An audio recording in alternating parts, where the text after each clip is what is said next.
ওরই জিনিসপত্রের ভিডিও করবো। আর এই যে ও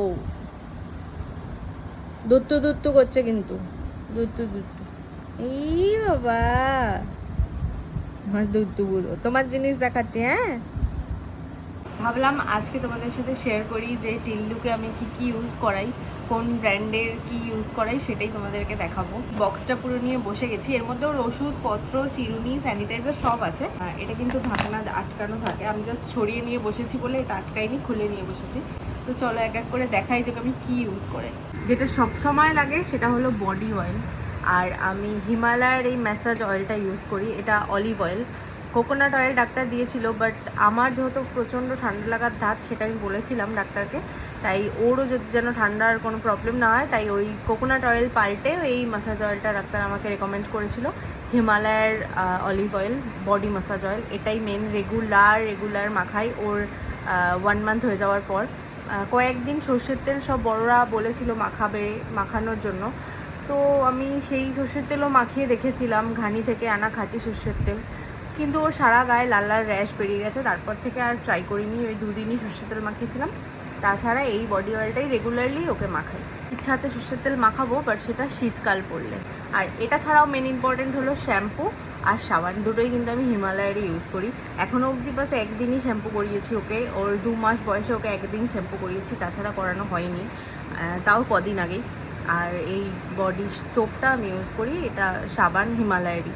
3টে জিনিসই হিমালয়ের ইউজ করি। এটা ছাড়াও হিমালয়ের একটা পাউডার ইউজ করি, এই পাউডারটা, কিন্তু এই পাউডারটা কিন্তু গায়ে হাতে কোথাও আমি লাগাই না, শুধু ওকে যেহেতু কালো টিপ পরাই তার জন্য এই শুধু কপালে আর এই জায়গাটাই ওর পাউডারটা ইউজ করি। এছাড়া আর কোথাও পাউডার দিই না। আমি নিজে পাউডার একদম মাখতে পছন্দ করি না, তাই জানি না কেন আমার ওকেও পাউডার লাগাতে ইচ্ছা করে না। আমার মনে হয় জায়গাগুলো আরও হেজে যায় বা কেমন হয়ে যায়, তাই আমি পাউডারটা শুধু কপালে ইউজ করি। এই যে ফার্ম হাবস দেখছো, এইটার বেবি কাজল, যেটা লেখা রয়েছে উল্টো আসছে, ফ্রন্ট ক্যামেরা ধরে আছে তো, এই কাজলটা আমি ইউজ করি ওর জন্য। ইউজ করা এত সুবিধাজনক যে এরকম বাস বের করে, যেহেতু মুখটা ছোচালো, যে কোনো ডিজাইন করা বা গোলটা করা ওর কপালে খুব সুন্দর করে হয়ে যায়, তো এটাই ইউজ করি। আর ওর